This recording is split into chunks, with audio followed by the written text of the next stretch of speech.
In Sprinter, you highlighted the impact of Jamaican parents who go abroad and the void it leaves in the children left behind.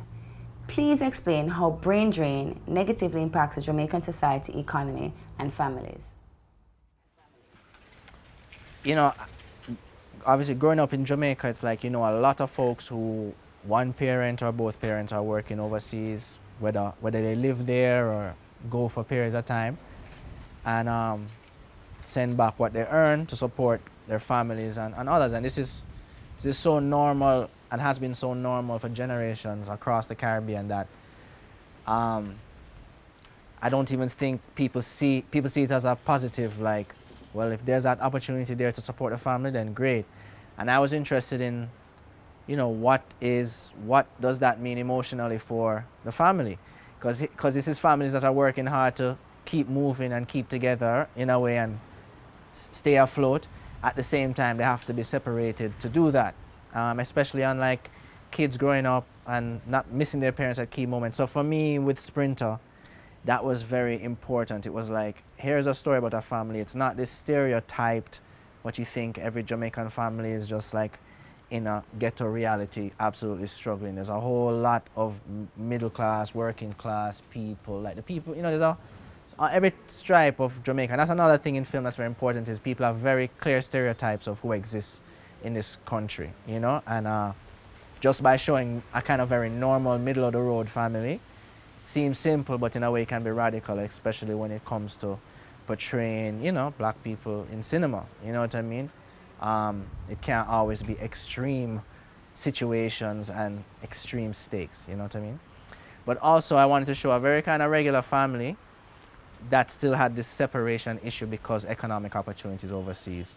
And the lead character is missing his mom, and, maybe if he can run fast enough to make it on the national team, to make it overseas, maybe he can see his mom in person again, And I know enough people. Thankfully, both my parents were, I grew up with them, so I was really, that to me is a real blessing, because there's enough of my brethren them that I know that, even when it came a time to reconnect with them family after being away for a long time, it was very emotionally kind of taxing and shaky, and I could see that.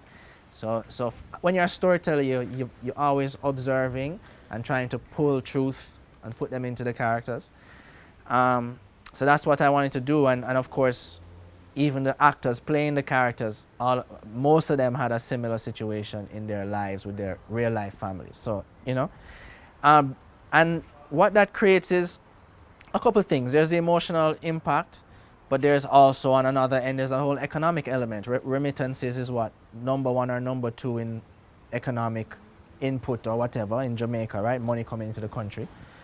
So there's a whole other situation going on there. And yeah, you do then, if we don't get our economy up to a level where really talented and specialized people can really live here and do it, then, you're gonna have people leaving. Humans are gonna want the best for themselves. This idea that you're just gonna wanna stick with your country and your thing no matter what. It actually takes a lot of bravery to know that you could do better in another place and decide, say, you're gonna stay. And not only bravery, sometimes, I guess maybe even privilege, because some people do have the option. You have to make it, you have to do better, and if you head hit the ceiling, you have to go away. And I get that, and I hear a lot of youths talking like that now.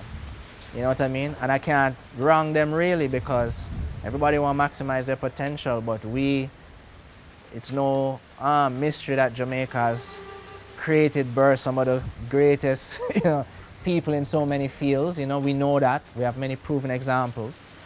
So if we could just manifest that and have people really realize their potential more close to home, I think the impact could be amazing. Because really what is happening a lot of time is you have to leave to realize the thing, and maybe you reach to a point in your life where you can come back, and help build.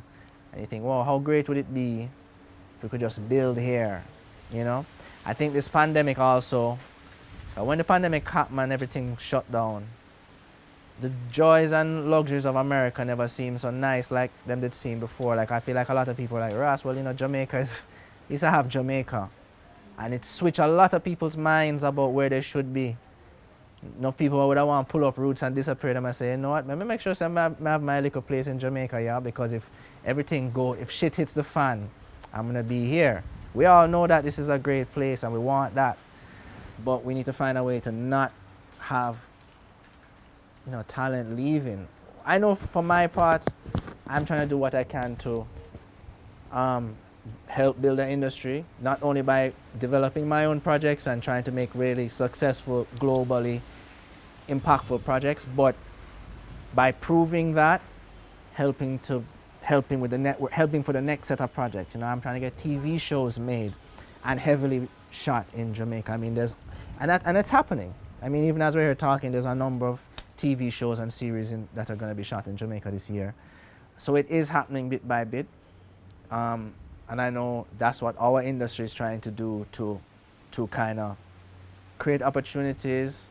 And with art, the potential is endless. You never know. You might make a thing for $500,000 and it become $100 million project. Like look at Get Out. That was made for like $4 million. I don't even know how much money it's made at this point. But a great idea executed well can make magic. Can manifest things that never existed before. And we need to get better and better at that.